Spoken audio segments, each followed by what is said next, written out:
Welcome to Energy Stew. This is Peter Roth, your host. And I'd like to ask you, where do you think we're at now in life, in the world? What's happening? How comfortable are you with the, let's call it progress that we're making or not? And to help us understand it better is a returning guest on Energy Stew who has remarkable insights. He's a wonderful innate healer and Ron Damico, how would you describe yourself? The easiest way to explain it is I am an architect for the new human consciousness, but I am also an intuitive healer, innate healer, transformational catalyst, and a spiritual guide within the process of this whole journey. I love that. And I like to call myself those things too, but not as eloquently as you do. You're sweet. It's a pleasure to be here. Thank you very much for having me back. And I'm excited to talk with you because you really, in my realization about you, have a very deep understanding of where we're at and what it all means. Mm-hmm. So I'm glad to be talking with you about where we are and how we should all, the listeners, how should we all hold this time? Because most of us are holding it in fear. Yes. Of all of these dark forces at work, mm-hmm. Including this virus and all of the power people at play with an election that's due at some point, and all different ways that we feel threatened Yes. of the future. So, what should we do? How should we think? Well, I feel that one of the things that can significantly shift how we're feeling about what we're going through and what's going on in the world around us is to take a moment and look at everything that's going on in the world and ask ourselves, is this a reflection of who we truly are as the individual? Is what I'm seeing before me, is that who I either know myself to be or I'm finding myself being drawn to be? The world is expressing the absolute, in a lot of ways, the worst of what we carry. And it's like anything. If we carry something that is an inaccuracy to who we are, that is a destabilizing facet to how we can live a life of harmony, balance, joy, happiness, contentment, whatever it is for us that we're innately drawn to, is what we're seeing and what we're living in, is that a reflection of who we are? Or is it a reflection of the deep pain that we carry? We as a species, we cannot carry these instabilities for very long. And because of our innate nature to find our way to who we are, everything that is going on is a progression of, I'm going to say, an infection coming to a really large head. Because if the body carries a bacteria that's not supposed to be in it, it will do its best to expel it. If it can't break it down and destroy it, it will find a way of pushing it to the surface, or it'll find a way of pushing the causal issue to the surface so it can be eliminated. And what we're seeing right now is the very dynamic of what has destabilized our culture showing itself. And that factor is that we have allowed misunderstandings, misrepresentations, and downright lies to become the foundation of how we see the world. Well, more than that, it's being censored, so that's all we get to see. Well, it is, at certain levels, it is being censored. I mean, we've been playing favoritism based on sensationalism for as long as I've been alive. That's what we have a tendency to do because people, unfortunately, like watching accidents.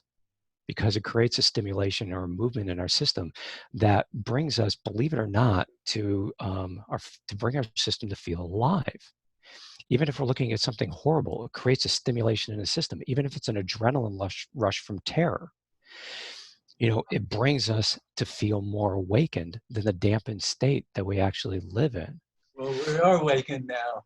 We're awakened to all of these severe limitations and the stress of, let's call it separation from each other. Even though we have Zoom and we can communicate a lot, we can't commune the way we normally do. And we need to be in groups, in learning from each other personally, in body. And especially, I think, for instance, the children are losing so much growth by not interacting with each other. Agreed. But part of the problem that we're running into is, yes, the dynamic of interconnection is essential. It's the nature of who we are. It's like every cell in our body relates with the other cells. They rely on and respond to each other in order to operate at their highest level of efficiency. But also, and love, let's call it too. Well, yeah, we can call it love. I mean, it's a vibrational or foundational frequency of the very essence of what allows us to take shape and form. But within the dynamic, if we don't know who we are, or we can't find a way of aligning to who we are, what we bring into a group dynamic is going to be the very essence of what we hold and put the most attention on within ourselves. So within those group dynamics, it's phenomenal to be in a group dynamic, but are we going to be in a group dynamic that is centered around the pain body? Or are we going to step into a group dynamic that is centered around the awakening and the opening of an environment that helps us remember our innate capacities, our innate joy, love, peace, kindness, and the generosity that we have of our spirit essence? No, I'm relating to this in relationship to my granddaughter, who for more than 2 months we couldn't be near. We had one experience where we had to wear masks and be socially distanced from her, and she broke down in tears because she couldn't be close to us. So finally we overcame that as a family and got together without masks, trusting that we were all safe to be with. And there was such a difference in her experience of our love and her way of expressing her love in person that is so rich and so beautiful to see that lost itself in from FaceTime and Zoom and all of that. Sure. We could talk all day long and even about love. It didn't mean the same thing.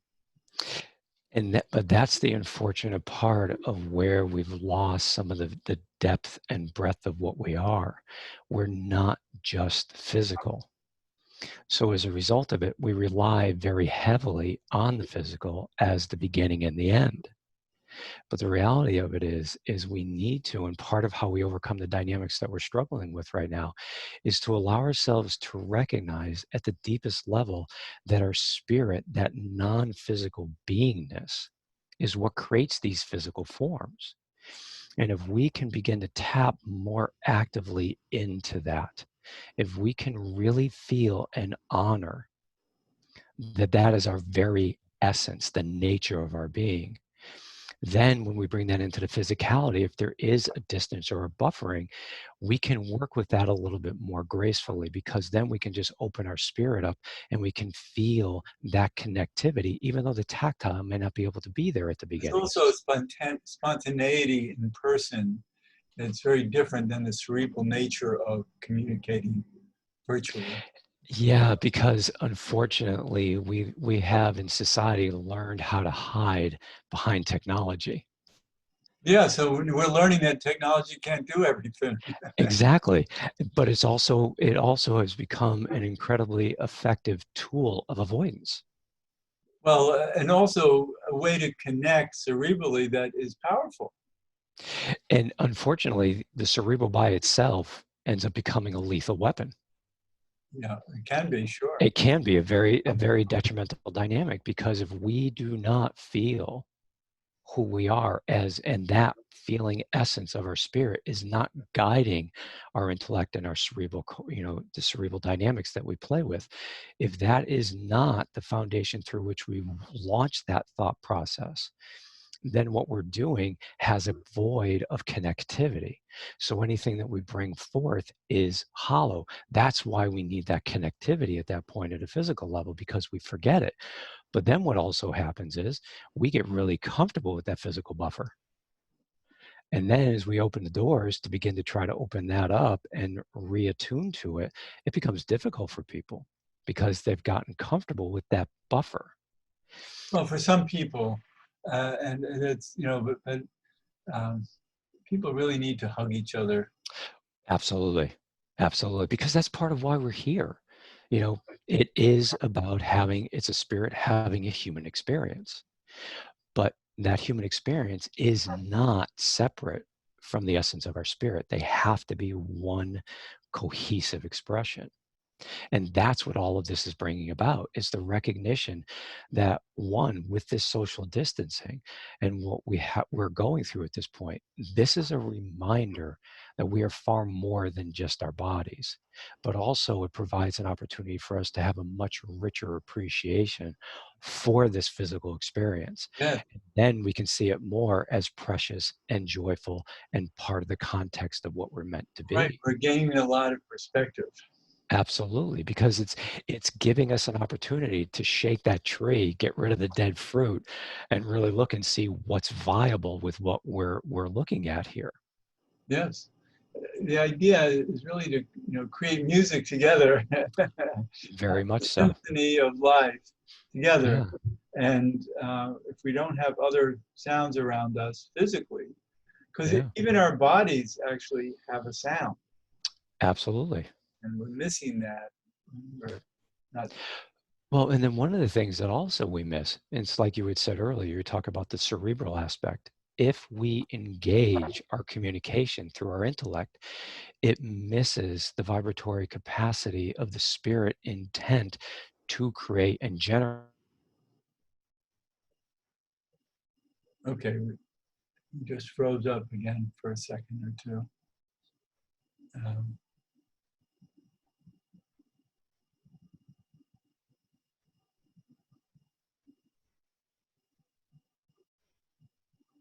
Communication context. all right, it froze up Yep. the last 20 seconds or so. Okay, so where did I lose you? I don't know. It's the ability to.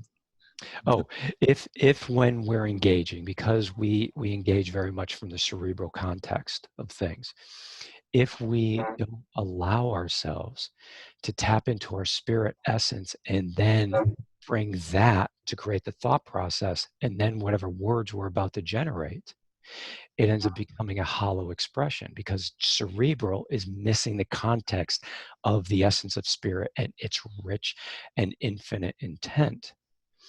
But if we tap into that spirit and allow that to generate what we bring forth, it is far richer and we receive more from it. And then we can also give more from it. What you just helped me realize is that, let's just say that we're in a program on the internet, on a Zoom program, let's say, with a lot of people, and we're doing some deep spiritual work, Mhm. and the group is, we're all being led to be in our spirit. It has nothing to do with the screen and anybody else, because we're in our own space that we have to recognize is what really counts, Right. not what's streaming through, but what Exactly. we're experiencing. So it's a Exactly. personal experience that we need to always treasure above anything else, because that's where our spirit lies rather than on the screen. Exactly. And then I'll do webinars that don't have video. But what I begin with is helping people create that divine mind where the spirit of every individual, no matter where you are, no matter when you are, you come together and you connect. You create that family dynamic energetically at the spirit level. And when you begin to feel that, that takes the experience where you don't have that visual context. All you hear is one person's voice, which would be mine. But then it amplifies what it is you experience because the spirit connects, and then you feel it come into your physiology as you draw it in through your auditory channels. Now, if you don't listen to it with just a headset, and let's say you have external speakers, you also pull that vibratory capacity in through your kinesthetic senses. So your physiological structural cells begin to feel it, not just through the auditory channels. Right. We want to keep remembering to be aware of that. Exactly. And that's what we forget. So that's why whenever it is that I have a conversation with somebody, I always have everybody, it doesn't matter who it is. It's like, let's take a nice deep breath and let's come together. Let's feel the nature of our connectivity beyond our physiology. And then the physiology begins to feel as if you are in the room. You may not be able to have that physical tactile dynamic, but you open up the channels to feel the richness of it through your body, which then begins to awaken you to a deeper, richer experience. That's right.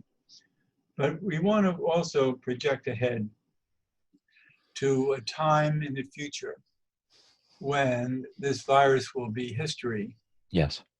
And we don't know what will cause it to be history, but it will go away.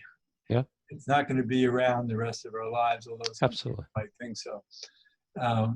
So we will have a society that learns to trust being with each other again. Yes. And the way that we go into that phase is right now, learn how to trust yourself. Learn how to align with the truth of what your spirit is. As you begin to feel what that is, and you allow the truth of who you are as spirit to animate how you live, you then become transparent. This You is a then great become, lesson, okay? to bring our awareness of our spirit with us Yes. together again. And I think that's what's missing so much, is to have this presence that isn't what we project on the screen, but the presence of being with people that we have forgotten about. Right. And now this is reminding us how important that is. Very much so. And it brings us to remember that transparency and truth are paramount to everything. We hide behind our words. We hide behind our body language. Instead of using our words and our body language to expose who we are and share who we are, we have learned how to create this buffering agent. So we can't even trust our relationship person to person. But maybe there's a longing in us for that intimacy of transparency Absolutely. that we've been missing, that we'll be so glad to recover. Well, I feel, and what I've been noticing with people is that the degree to which we are being fed misinformation, downright lies, and manipulations is painting people to such a degree that internally and even out externally, they're saying, I can't do this anymore.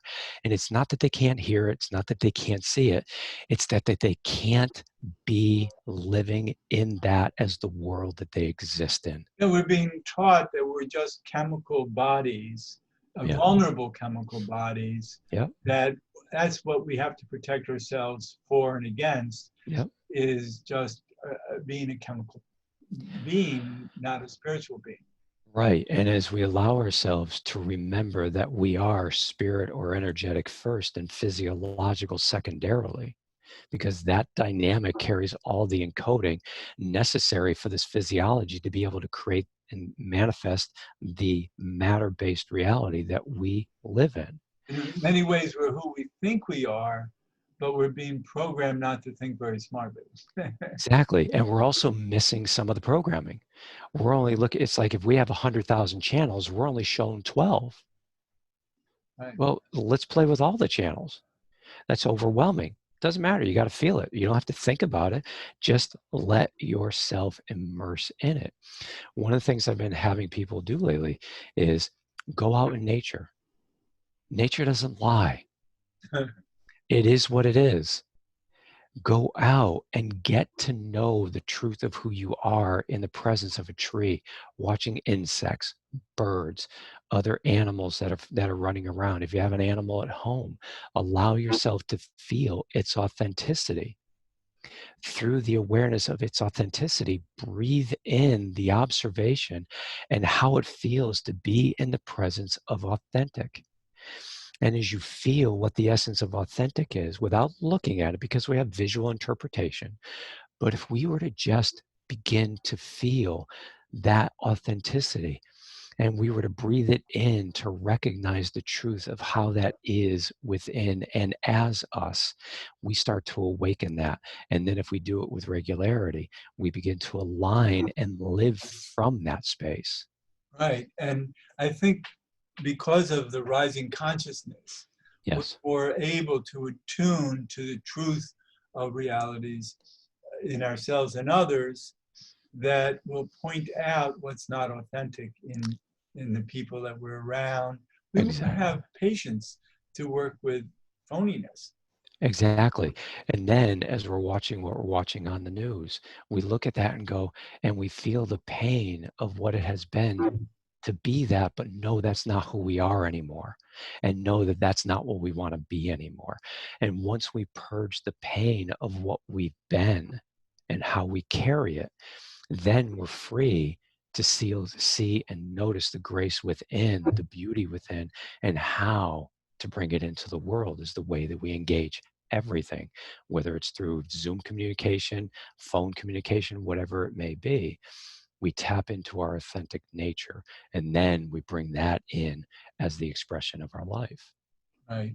And there's an essence of love, of this sense of oneness and whole, let's call it wholeness, Sure. that we want to hold on to and we want to experience in others that really has a resonance that we can be aware of. Well, we can begin to tap into it and kind of tactily, if you will, grasp it, take it into ourselves. Right. But eventually, we need to breathe it in and realize that it is us. It's not something we need to hold on to. It's something that we need to allow ourselves to realize this is our innate nature. It's the ultimate truth. Absolutely. And then as we begin to feel that, all we want to do is bring it out and share it. All we want to do is let this biology be a resonance to it. That's great. And then we hum, and when we're around people and we feel people that are right there, we just gravitate toward them. We're drawn to them. I love that. And it's absolutely beautiful to play with. And we want to, and that's where that's, I believe that's the kind of life that we'll be living in the future. Yeah, When we've passed all of this, we'll want everything to be something we can hold in authenticity in a way that we trust. absolutely. So as we move forward to that time, one of the things we want to focus on is utilizing our breath as our centering tool. And then also, as you're talking about it, you're projecting into the future. Let's say it's 5, 10, 15 years down the road, whatever it may be. If people were to focus on the feeling that they already know in them that exists of what we can become, our spirit holds the knowing of our essence. It just does. It recognizes and honors the potentiality of what we have the ability to be. Which is what we're learning about more and more in this age of rising consciousness. Yes. We're understanding, or let's say sensing, the true natures of our spirit to be able to recognize it and honor it. Right. And then we're breathing in the onus and the knowing of what we are. And as we focus on that future within our sphere of influence, within our spirit knowing, as we feel where we're going to be, every time we breathe, as we center and literally own who we are right here, right now, and we feel the very nature of what we're in the process of becoming, that works like a GPS locator. And everything we do, everything we expose ourselves to is going to be an opportunity to release what needs to be cleared so we can move in that direction, but also draw in and awaken and integrate what it is that will also help facilitate that embodied expression of ourselves at that point. Right. This is a way of enhancing presence. Very much. Very much. It's beautiful. Yeah. It's so much fun talking with you, and being inspired by your insights. It's we all need to, pause in our recognition of self Yeah. and learn from it. Yeah, very much so. If we would take time to breathe and recenter in that space of what we know we wish to become, even if you don't have a working knowledge of it, but you can feel it. If we were to do that and really become embodied of it before we went from one activity to another, we would literally bring the essence of what we wish to become into every experience we're doing. As we engage, we feel our mind wander. If we breathe back, we come to that center point. We bring that truth of who we're becoming into these activities. We embody it, we experience it, we express it. And then one simple breath brings us home and we engage. But I think without a prediction of who we're supposed to become, and let that reveal itself. Well, you don't need to have a conscious memory through our human mind frame, our intellect, Right, in order to align with that sense of what we know we can become. right. It's a freedom. Absolutely. That's great. Absolutely. So we're getting near the end of the show. Tell us a little bit more about where you exist in the world of your teaching and your healing. When you say where, what do you mean? Well, you're on the internet. You have a Yeah. website. Yep. I've got a website. It's www.ron-damico, DAMICO.com. I also have a Facebook page of the same name. I have an Instagram account, which is Ron_Damico, and I can be reached via email at info@ron-damico.com. And you can also give me a call at 860-358-9272. Oh, thanks. That's very clear. That's great. Thank you. And it shouldn't be a problem. I know with me, there are more than 80 Peter Ross around, so Yeah. it's hard to find me. I might as well be a John Smith. I love it. There are more Ron Damicos than I realized when we started looking it up one day. I'm like, whoa. Oh, yeah. I was surprised. Okay. So thank you so much, Ron, for being back on Energy Stew. Hope we can talk with you soon again. Thank you very much, Peter. I really appreciate it. Take care of yourself. You too. And this is Peter Roth, your host of Energy Stew at prn.fm. I can be reached at peter@heartriver, HEART river.org. I'd love to hear from you, and thanks so much for listening.